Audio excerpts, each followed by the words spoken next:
Oh, hi, and welcome to a very special episode of Effin Hormones to mark Breast Cancer Awareness Month. I'm without the gang, well, no Terri or Beena, but Helen is here, thank God, to hold my hand on what could be a quite emotional, but hopefully really interesting and informative episode. Later on, you're going to hear from an incredible woman who happens to be a breast cancer surgeon who got breast cancer 3 times. She is Dr. Liz O'Riordan, and she now helps others with breast cancer, particularly those who have early onset menopause caused by their cancer treatment. She's working with the brilliant charity Maggie's on their menopause and cancer campaign. More on that later. But first of all, Helen, thank you for joining me. I am really glad that you're here for this extra special episode. Yes, it could get emotional. I'm here to hold your hand, mate, yeah. But first of all, cancer treatment and menopause is, of course, something that we've covered before on the podcast. But it's still surprising to me how many women are totally unaware that it's a thing, that it's linked, right? Yeah, I mean, I had a bit of an idea before we started Effin Hormones, but it wasn't really until we spoke to Carmel Cardona on Effin Hormones a few series back. But she was a breast cancer survivor. She was very young when she had her treatment, only 36. And she'd just got married as well. Do you remember? She was in a honeymoon period. And she talked about the terrible impact that it had on her sex life. And nothing had been explained to her, had it? Anyway, listen, do check out Carmel's episode because she's super inspiring, so resilient, so brilliant, got lots of great stuff to inspire you with. It's called Stitch Your Parachute with Carmel Cardona. But just go back to Maggie's, just to explain if you don't know. They're a cancer support charity, like you said, Emma. They've got centres across the UK and they've been running workshops to help people with the menopause symptoms that cancer treatments can bring. As part of those workshops, they've been carrying out some research and asking people how much they did know about it beforehand. And a third of the people taking part said they had absolutely no idea that the cancer treatments were going to cause menopause symptoms, which is a heck of a lot, really, isn't it, when you think about it? It is, and it begs the question, why weren't they told by their doctors who were giving them the treatment that was another possible side effect? Yeah, I know. I think we're going to find out a bit more about that when we speak to Dr. Liz O'Riordan, aren't we?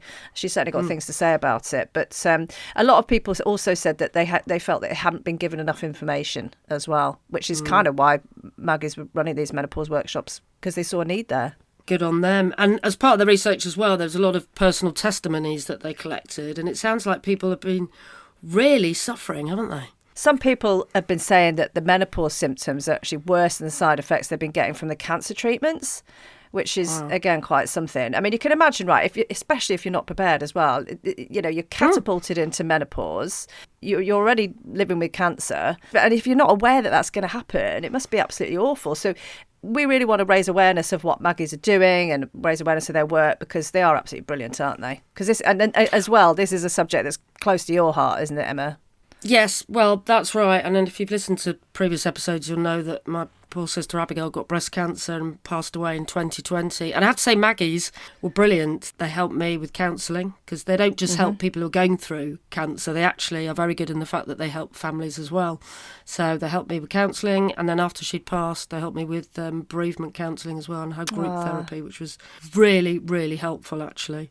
But yeah, it's weird to think of that time when Abigail was still with us and think about the menopause side of it, really, because I know a lot of the research that they've done is, people saying that it was almost worse than the cancer. But I remember Abigail talking about it, but I don't remember her thinking at the time, oh, this is worse than the cancer, because in my mind, the cancer was just the most awful life-destroying thing, and the menopause was like a sort of extra side effect. I mean, it was already so many side effects from chemotherapy and radiotherapy and all the drugs and treatment that she was having. So menopause was, I think, for her experience anyway, was almost a sort of side issue.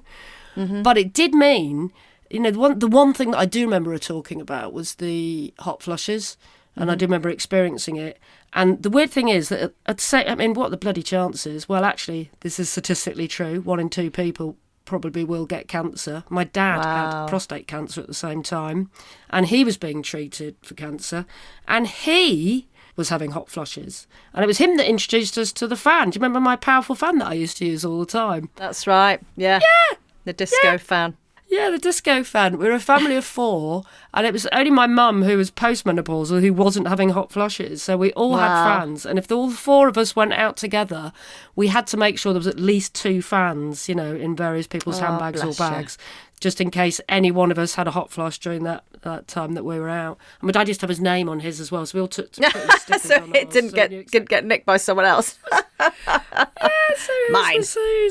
I think this is the thing. I mean, as we've been talking about throughout Effin Hormones, everybody's experiences are so individual, aren't they? And clearly that's going to be the case for this as well. But, menopause, whether it's surgical menopause or whether it's not, whether you're not having treatment for cancer, everyone's experiences are so different. And I imagine that, we'll find out when we speak to Dr. O'Riordan, but I imagine we'll find out, that is the case, and you need to treat people as individuals, really. Absolutely. And it'd be interesting to talk to her about the whole HRT thing as well, because, when Abigail was diagnosed, we're talking it was sort of back in 2016, 2017, and we were a lot further behind, weren't we, in terms of everyone being aware about HRT and about the menopause. And she certainly would never have taken HRT, and she was very adamant with me that I shouldn't take HRT because she believed all the hype about the fact that it could lead to breast cancer, and the last thing she wanted was me to end up with breast cancer as well, So she was very protective of me and went, "Oh, Emma, don't even go there." And, because I respected her so much and looked up to her, even though she was my younger sister, I actually avoided HRT for many years before I probably should have, to be honest. If I'd known now what I knew then, I could have educated Abigail as well and said, yeah, this is an old study and actually... might be worth looking into this a bit more. Yeah, absolutely. Might have benefited her as well, really, but... hindsight is a wonderful thing, isn't it? I know. Well, listen, lots of love to you. Lots of love to Abigail. This episode is for Abigail. We want to raise lots and lots of awareness because Abigail spent time raising lots of awareness and wrote this amazing blog, which ended up getting thousands of readers, didn't it? And she did brilliant work, and we're carrying on that work, okay? Woohoo! We're doing it. Yeah. And, well, it's weird that we're recording this now because this week will be 3 years since she passed away. Oh, gosh. Wow. Well done for doing this. Yeah, well, it's important. She was so adamant about raising awareness about breast cancer. She was. Her mantra was always, feel your boobs and bits, Yes, feel your boobs and bits, everyone. That's the message of this episode, guys. Feel your bits. Well, we've had that message in a few episodes. We have, to be fair, for different reasons. Yeah. Okay, well, listen, should we hear from Dr. Liz O'Riordan? She's coming up next. Oh, let's do it.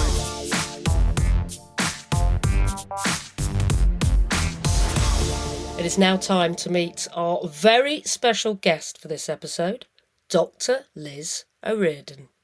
She is a breast cancer surgeon who, in 2015, at the age of 40, was diagnosed with stage 3 breast cancer.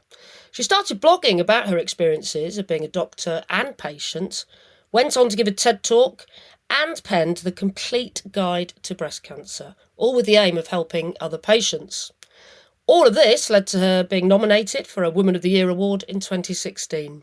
Then, after her cancer return in 2018, get this, she famously dressed as Mrs. Incredible for her final radiotherapy treatment. She really is quite an inspiration. This summer in 2023, her breast cancer returned a third time, just around the same time that her memoir Under the Knife was being published. She's currently working with the aforementioned Maggie Centres to help women going through early onset menopause brought on by their cancer treatment. So, Dr. Liz, welcome to Effin Hormones. Welcome. Thank you very much. I'm thrilled to be here today. And can I just say, before we talk about the serious stuff, I'm a big fan of your eyewear because I followed you on Twitter for quite a while now. And I'm glad to see you've turned up in some spectacular specs. My glasses cost an absolute fortune. I got them when the advance with the Complete Guide to Breast Cancer came through, and my husband knew how much they were because he tried them on the week before. So, yeah, I love them. They are 3D printed titanium mesh. Wow. That's incredible. Yeah. Well, I'm going to look up how much they cost then later. So first of all, why was it so important for you to sort of document your journey and do all those video blogs that you did right from the very start, really, and talk about what you were going through? So I think when I was first diagnosed, I was in denial. I didn't find out normally. Most people get a biopsy, they get the results, they have surgery, they get the results. They find out everything in drip feeding information. I had a normal mammogram. I looked at my ultrasound and I saw a cancer. I knew it was big. I knew I need chemo. I knew what my chance of being alive in 10 years was. I knew everything in that go. And it was like it was happening to someone else. I was a doctor treating a patient. I wasn't the patient myself. And back in 2015, my husband was the tech guy and he said, why don't you write a blog? And writing was my way of making what was happening to me seem real. And I could also tell my friends and family, because my mum lived in Scotland, miles away. My brother was in Switzerland. It was a way of getting it down on paper and sharing it. And at the time, there were quite a few scary blogs like, you know, slash poison burn. That's not what I want patients to feel. And I thought if I can explain it without being scary, without exaggerating, I might help someone else. And there was such an incredible response from healthcare professionals and patients. I thought, oh, I can now write for the general public instead of writing for a PhD. And that led to me doing the Complete Guide to Breast Cancer, because I bought 20 books written by patients. Although I was an expert surgeon, I'd never been a patient before. And I realized online how much misinformation there is out there. And doctors and nurses don't have time to tell patients about the menopause and diet and exercise and sex and all of that. And I thought if my videos can help bridge that gap, I can still be a doctor even though I had to retire. And what was the experience like being a doctor? Because I know for the rest of us, like when my sister was diagnosed, I mean, we all had to suddenly become experts, and there is so much information to learn, and it's so terrifying to just start learning it. But for you, did that make it easier? Did it make you more level-headed that you had all the information, or was it almost worse? I think it was 50-50. It was worse for me because I've looked after women who've died of metastatic breast cancer. And it was very hard not to picture myself in their shoes in the years ahead. It was hard for my surgeon because she was a friend and a mentor, and she wasn't sure she could. Well, she said, I can't treat you and still be your friend. We have to stop seeing each other outside of work so I can treat you. And doctors didn't know how to handle me. When you get a consultant breast surgeon come in through A&E with neutropenic sepsis, it's like, oh my God, I don't know what to say. They assume you know everything and you don't. And I hated not being in control. I wanted to tell my surgeon what stitches to use and where to put the drain. He was like, stop it. So it was quite scary realising I didn't actually know what was happening to me. Now, we talk about hormones a lot on this podcast for obvious reasons. It's mainly about the menopause, but we wanted to do this special episode for Breast Cancer Awareness Month. And, you know, my Abigail always talked about how her cancer fed on estrogen. And I think for a lot of people won't really understand that. So why some cancers feed on estrogen, some cancers feed on other things? Can you just explain it in sort of layman terms for us, really? Yeah, sure. So there are lots of ways to categorise breast cancer, but the commonest is what receptors they have on their surface. And all breast cancer cells can have one of three receptors, and that's estrogen, progesterone, and Herceptin. Oh, it's called HER2. 70% of breast cancers overexpress the estrogen receptor, and that means that if there's estrogen in the body, it will stimulate those cells to grow and divide. So even though surgery has removed the breast cancer, there's still the chance there are cells sleeping in your blood just waiting to find a friend and wake up years down the line. So we give you treatments to stop you producing estrogen or stop cells attaching to it to reduce the risk of it coming back. But why is it that women, you know, do go through early onset menopause if they're having cancer treatment? What is it about the chemotherapy or whatever else they're having that makes menopause suddenly appear? So if you're having chemotherapy, that targets cells that are fast growing, quickly dividing, and that's why you get the side effects of your hair, your nails, your skin. But it also targets your ovaries, because they are producing cells every month. So the closer you are to the natural menopause, the more likely you are for your ovaries to switch off and maybe not recover after chemo. So anyone having chemo is thrown into an instant menopause because your ovaries stop working, they stop producing estrogen. If you are being given hormone blockers like tamoxifen or an aromatase inhibitor, they either stop your breast cancer cells absorbing estrogen, so the level in your blood drops to about 70% of what it would be. On the aromatase inhibitors, you stop making it at all. So you are suddenly menopausal, and it happens within 2 to 3 weeks instead of 2 to 3 years of a natural menopause. So it's like one big hit. Bang, you wake up crazy, sweaty, irritable, you can't forget, everything hurts. It's really hard. And according to this research that Maggie's have done, you know, it comes as a shock to most women, isn't it, who are going through the treatment. Yeah. And some of them have even said, this is worse Yeah. than the cancer in a way. Is that your experience from people you've spoken to as well? I'll be honest, as a breast surgeon, I had no training in how to help treat women with the symptoms of the drugs, how to help with the menopause. It wasn't my job. I had no idea what to do. I assumed GPs were doing it. I would tell them, here's a leaflet from breast cancer now. You might get some hot flushes, a bit of vaginal dryness. Off you go. See you in 5 years. And then I was made instantly menopausal through chemo, through tamoxifen and Zoladex. And I realised this is not a bit of hot flushes. I thought I'd wet myself when I had a night sweat, dripping in sweat, aches and pains, just horrific. The vaginal dryness, the loss of libido, I wasn't myself. I had no idea where to go for help. I didn't know who to talk to, because if I didn't know how to treat it, my GP wasn't going to. And when I started talking about it, I got hundreds of letters and emails from women all over the world saying, we don't know where to go for help, we don't know what to do. And that's why Maggie's saying, look, this is happening. We need to help women and men right from the offset to say, this is what to expect. This is how we can help you. Because anecdotally, up to half of women don't take their tablets regularly because they make them feel so shit. So one of our previous guests on a previous series of Effin Hormones, a fabulous woman called Carmel Cardona, told her story of early onset menopause due to treatment for cancer. She was only 36 and she had literally just got married, hadn't she, Emma? She was literally in her honeymoon period. And she is now doing a PhD on the impact that cancer treatments have on your libido, on your sex life, and is doing great work in that area. Really opened our eyes, didn't she, Emma? Yeah. And she described this doctor she could see the list of symptoms in front of him from the menopausal symptoms, and libido was on there, and he skipped over it because he was too embarrassed to say to her. I get that. I never talked about my patients with sex. Through all of my training, I never heard any of my bosses say it. I never said it. I didn't realise how big an issue it was. And it's now the thing I spent most of lockdown talking about. But interestingly, and I can't remember, there is a new drug being trialled in the States to help with libido that isn't hormonal. So watch this space. But when you're dealing with the psychology of cancer, I wouldn't let my husband see me naked for 6 months because I hated my mastectomy scar. You're dealing with your body image.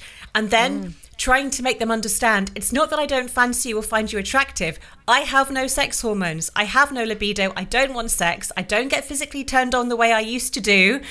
It's not that I don't like you. And I was 40 and newly married, but women in their 20s and 30s who are single, who are trying to date, it is really, really hard. Well, that was going to be one of my questions, like how much training you did on the menopause. And it's guessed not a lot then, really, was there? In terms of you being a surgeon. Gosh. There's nothing. And it's getting better. Maggie's helping. There are oncologists who are trying to spread the word and say there are lots of alternatives to it. I'm speaking to Anise Mukherjee, who's a professor endocrinologist who's had breast cancer herself on my new podcast. So now I've got breast cancer, telling women how to help. And often it's the boring things like exercise and sleep hygiene and eating sensibly that can help with all the symptoms and reduce the risk of cancer recurrence. But most of us just want a quick pill. You want something easy and simple that's going to work. Well, talking of quick pills or gels or patches or whatever, let's talk about HRT a little bit. Is it just a no-go? Can people who are going through that sort of treatment not because they feed on estrogen, so you wouldn't want to give your body more estrogen, can they not take HRT? This is a really controversial issue. So the national guidelines from every international cancer charity says that HRT should be a last resort for anyone with ER-positive breast cancer. That is because giving your body estrogen could stimulate breast cancer cells. We now know there are lots of alternative drugs that you can have to help with the hot flushes. There are lots of things we can do to help. Vaginal estrogen is safe, but systemic HRT and patches should be a no-go unless you've tried everything and you are still desperate and your quality of life isn't worth it. There are doctors who believe that it's safe and they are looking at outdated evidence, but it does increase the risk of recurrence in the trials that we have. However, I think it does need to be a woman's choice. So what's ER breast cancer?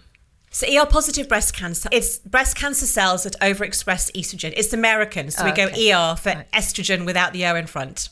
Okay, fair enough. The thing with triple-negative breast cancer is when your breast cancer comes back in the future, it can mutate and those cells can suddenly start producing estrogen receptors. So there's a risk that if you give HRT to someone who doesn't have estrogen receptors, it could come back and you could be stimulating it. So HRT is off the table unless you tried everything, you're desperate. But that's different to vaginal estrogen. Yeah, because we've mentioned this on the podcast quite a few times before, actually, vaginal dryness for vaginal atrophy, that actually this might be something that, people have told us this might be something that they could consider. Yeah. So I'd say two things to help. The first is lube. And I think every person when they get to the age of having sex should be told lube is good for you. It's fun. You should use it. It makes things far better. There are two lubricants that I recommend. One is Yes and one is Sutil, Sutil. They don't have parabens or chemicals or glycerin in. They're not going to cause thrush. They are great. Don't get anything off the shelf in Boots or your Superdrug. Seriously, you want something that's not going to give you thrush or irritate your vagina. We should all be using them. Sam Talks Sex on her website, Joe Devine, also sells them. Everyone should be using lube. Yes, also do an internal vaginal moisturizer that you can use 2 or 3 times a week, which is really, really good at helping, because you also get cystitis. I used to get labial skin tears when I was cycling because it was so bad.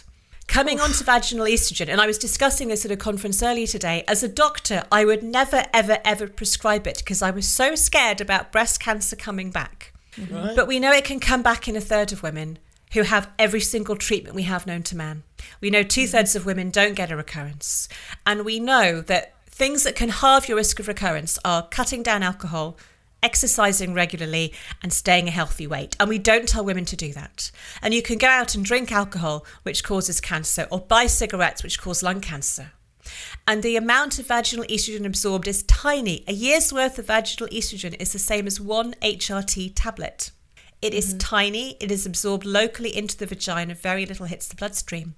Yet doctors are so scared of causing that one recurrence. And I've had women going around in circles. The GP says go to the surgeon, who says go to the oncologist. There are studies that now say, and international guidelines saying, it should be safe for anyone to take tamoxifen, because trials have shown that it doesn't increase the risk of recurrence. We don't have the data for women who are taking an aromatase inhibitor, but I say it should be a woman's choice. If she wants to accept a tiny, tiny, tiny increased risk of her breast cancer coming back, but she's exercising, she's not drinking a lot, it's her quality of life, then she should be able to have it. And I think doctors need to stop saying, no, you can't, because we're not living with it. Because I think the point is you've still got to live your life, no matter how many years you might have got left. Is there any point in living a really miserable life? Sex is a basic human need. Yes, there are other forms of intimacy, but penetration is often a really important part of sex for couples, and it's not going to happen without help. And I think vaginal estrogen should be given to anybody who wants it. It's so good to get this level of detail from me, Liz. Thank you. And we should probably talk about the fact that a lot of people, didn't take HRT for a number of years, myself included, because of the whole hoo-ha about breast cancer, being scared of getting it. What's your take on that now we're several years down the line from that original study that sparked it all off? I think the current evidence is that it's fine if you take the pill or HRT for 5 to 10 years, that you're not at any real increased risk of getting breast cancer. Most of the time, it's just bad luck being a woman and getting older. If you're taking either of those for more than 10 years, it does increase your risk. But you can drop that by exercising and not drinking a lot of alcohol and trying to maintain a healthy weight. And it's lifestyle and quality of life. 1 in 7 women get breast cancer, but 6 in 7 women don't. And if you need it, then I think it's absolutely fine to take it, but you shouldn't be on it for life. I always feel bad because Abigail was, had read the original study and was just adamant that I should never take it, and just kept telling me, don't take it, Emma. She just, the worst thing in her mind was for me to get breast cancer as well. Yeah. So I just listened to her and went, okay, I won't take it then, I won't take it. And I suffered for years, and I kind of wish I had got more information at the time. Yeah, and it's a great drug for a lot of people. What is scary at the minute is that people are wrongly saying that HRT stops you getting dementia or it stops you getting heart disease. There's no evidence to show this. And I've got so many women with breast cancer terrified they're going to die of dementia because they can't have HRT. And it's not true. HRT is only licensed to treat menopausal symptoms. So let's talk about Maggie's then and the menopause support they've been offering, because it sounds like it's really needed. It is. Doctors don't have time. We get 10 minutes to tell someone they've got breast cancer, talk about surgery, chemotherapy, radiotherapy, plan pre-assessment appointments. We don't have the time. We then see patients at a year where you sat in that clinic waiting and you see everyone's running late and I've got a load of questions, but I'll just go in and leave and it's fine. We don't know who to bother. And I think if every patient could be told, once you've had your diagnosis, go home via Maggie's centres if you have one. And if you don't, they can do it virtually and get someone to tell you in a calm, safe space, this is how we can help. This is what you can do to sleep better at night, or to help the brain fog work, or to help with the aches and pains. You are going to get these symptoms and help is available, rather than suffering in silence. And how are they doing it? Is it courses, or is it, one-to-one counselling, or, yeah? They've got courses. I think there is some one-to-one counselling available. And if you don't have one near you, like I don't, you can do it online. You can do it virtually. And it's free and it's available for anybody who needs it. It's just getting the word out there that this incredible resource is there. And they can bridge that gap that the doctors and nurses don't have time to do. Well, when I did grieving counselling, group therapy with them, and of course it was during COVID, so all of it was online anyway. So we just used to all gather around Zoom or whatever the other one was called, and just chat to people. They could have been anywhere in the world really, but it was really, really beneficial just to jump online and talk to other people who were going through a similar thing, to be honest. And I think that's it. Group counselling tells you you're not alone. Every other woman is feeling this, and they'll all have their own little tips and tricks. Like someone told me to get a chill pillow that's always cold when you're having a hot flush, or use separate duvets. My husband and I have our own duvet, so I can have a cold one and he can have a warm one, and it's no longer ending up on the bed when I'm corkscrewing. Just little things like that your doctor might not know. Have you got one of those chill sheets as well? You can get whole sheets, can't you? As well as the No, I haven't at the moment. You're an expert in this department, aren't you, Emma? Someone told me to sleep in running sportswear because it wicks the sweat, but I hate that. I just sleep naked and I just accept I'm a sweaty mess. But mattress protectors. When I changed my bed after a month, the sweat stains on my mattress were disgusting. So yeah, mattress and pillow protectors. Yes, horrible. There's all these things to think about, aren't there? I know. Well, it's fantastic that Maggies are doing this, and because we found with our podcast that actually that sense of community and just realising that you aren't alone is the biggest thing, because we can't solve each other's problems, but we can talk about them and we can share and we can have a bit of a laugh. Sometimes we quite often do a lot of swearing, Liz, if you listen to I'm all for swearing. Good. More of it. Yes. And it just knowing you're not alone makes you feel better, doesn't it? And I think if you're in a group of women going through a similar situation, you are ready to open up about your experiences. You might not tell that to your GP or your breast cancer nurse. You don't want to bother them. And I think this is why it's such a brilliant resource. We started off Effin Hormones a couple of years ago knowing absolutely nothing about perimenopause. And the reason why we started it was because our mums hadn't spoken to us about it. We had these mad symptoms and Same. We were like, what's going on? And we're a couple of years down the line now. I feel we all feel a lot more informed, a lot more empowered because of that. But yes, you're absolutely right. There comes a point where you just have to try and empower yourself by educating yourself as much as you can without kind of going too mad about it. Does that make sense? And it does completely. It's like I now know why Mum went shopping every day to open up the freezer aisle in the supermarket to cool down. But it almost feels like the menopause has become the latest cash cow. There are menopause shampoos and menopause skincare, and actually none of it's needed. You just need to live a healthy life as long as you can. And it's like everyone's getting in on the bandwagon. And I think that creates a real divide against the women who can't have HRT and are forced into an early menopause, who feel, I'm 20, no one's talking for me. It's really interesting seeing it from the other side of the very young cancer patients. Yeah, no, you're right. It has become commercialised just literally in the last 2 or 3 years, hasn't it? There are so many more products out there. We missed that boat, didn't we? We should have launched loads of products. I know, we should have. Yes, you could be... But I think it's great we're all talking about it. It happens to us all. The thing I found really hard was my brain not working properly.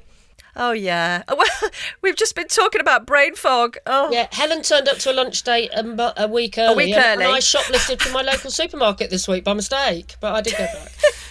No, you put the milk in the cupboard and the Marmite in the oven. I used to be able to see 10 patients in the clinic and write the notes at the end of the day. It's like, I can't remember my name if I don't write it down.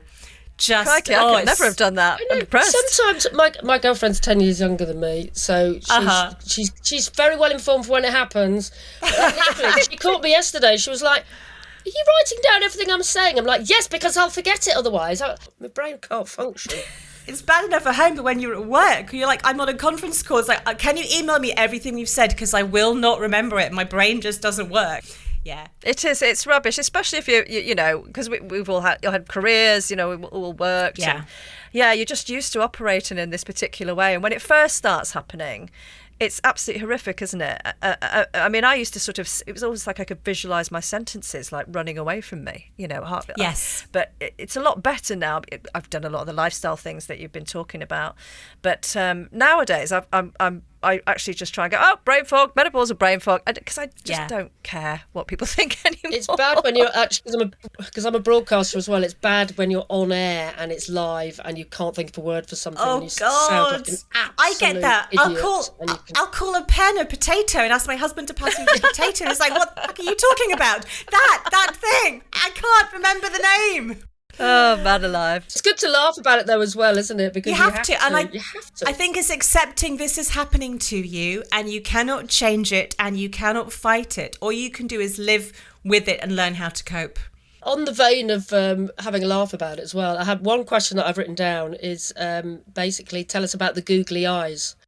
So about 2017, 2018, there was a thing on Twitter on Fridays when doctors would stick little googly eyes onto light switches and computers and laptops for people to find on Friday. I thought this was hysterical. And when I had my first local recurrence, I thought, right, I'm going to put googly eyes on my boob to make my surgeon laugh. And then I put them above my belly button when I had my ovaries out laparoscopically. And then when I had my second local recurrence surgery, I put googly eyes above the scar.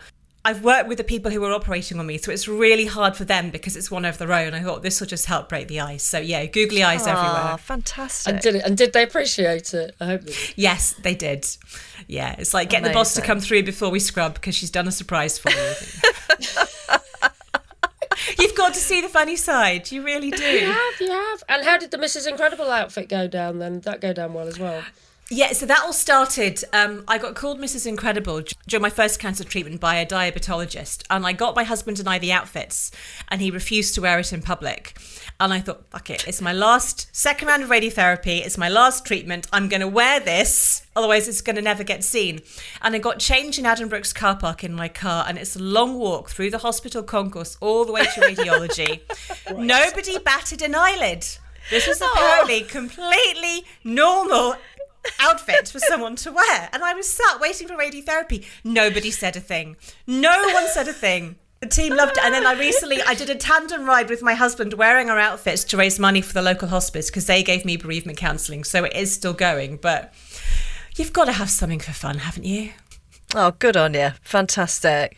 Before we go, I know you talked about lifestyle a bit, but any other tips for people who are going through, early onset menopause because of cancer? Any other tips that you would say? I think it's knowing you're not alone and there is help available. The British Menopause Society has some excellent information, as do Maggie's. It's just reach out and don't suffer in silence and keep knocking on that door and keep saying, I want to have vaginal estrogen. I accept you think there may be a risk, but it's my body, it's my life. Sex is a basic human need and I want it. And Liz, I just wanted to ask you quickly, because you've got your own podcast, haven't you? Did you want to tell us about that? Oh, thank you very much. It's launching out tomorrow, actually. It's called So Now I've Got Breast Cancer. And what I'm doing is answering listeners' questions, which I'll play out on the show or read, with guests talking about sex, menopause, body image, psychologically how you cope, just as another way of giving people information, because some like to read, some like to watch, some like to listen. And I love listening to podcasts. I binge them now. Fabulous. It's the perfect thing to do on a dog walk, I find. And we can definitely. Both Beena and Helen have listened in the last week. Liz is very good on her podcast as well. Very thank good. You. We recommend. Likewise yours. I've learned a lot listening. Have you? Good. Yeah. I have to spy on the people talking to me. Oh, yeah, good. Quite right. And finally, is there still a topless statue of you in a park in Bury St Edmunds? No longer. It's now in the library of the West Suffolk Hospital. Oh, is it? They moved it. Okay. Yes. So that came about. There are more statues of goats than there are of women in the UK. What? I've never seen a statue of a goat. Where are they all? No, I hadn't either. There are more statues of men named John than there are of women in the UK. So a charity, I think it's called 101, asked people to nominate inspirational women, and we were made into 1 foot high 3D printed statues. So I'm there in my scrubs, I'm topless with my bicycle helmet and my triathlon medal. Yeah, it's amazing. All a bit surreal. I know. But quite cool. Well, in Manchester, we proudly have our Emmeline Pankhurst statue. And I remember how much of a big deal that was when that got put up. It took 100 years to get a statue of a woman. The last one was Queen Victoria, obviously. Yeah. It's crazy, isn't it? I'm very glad that you've got yours. That's fabulous. Yes. Excellent. Thank you. And thank you so much for being so inspiring and giving so much information to so many other women who are going through, a doubly horrendous time in their lives. So a massive thank you to you for all the work that you've done and for chatting to us tonight as well. Oh, you're welcome. It was great fun. Thank you. I didn't swear too much. No, not enough. We love swearing. we think it's entirely appropriate. massive thank you to the wonderful Dr. Liz O'Riordan. Normal service will be resumed soon, and Effin Hormones will be back with all 4 of us in just a few weeks' time. On the next episode, you'll be hearing from Dr. Stacey Sims. She's an exercise physiologist and nutrition scientist. Yes, get ready to get physical. Physical. I want to get right, Olivia Newton-John. All right. So, until next time, take care, and Abigail would never forgive me if I didn't use this opportunity to remind you again, check your boobs and bits. Check your boobs and bits. Bye, everyone. Bye. See ya.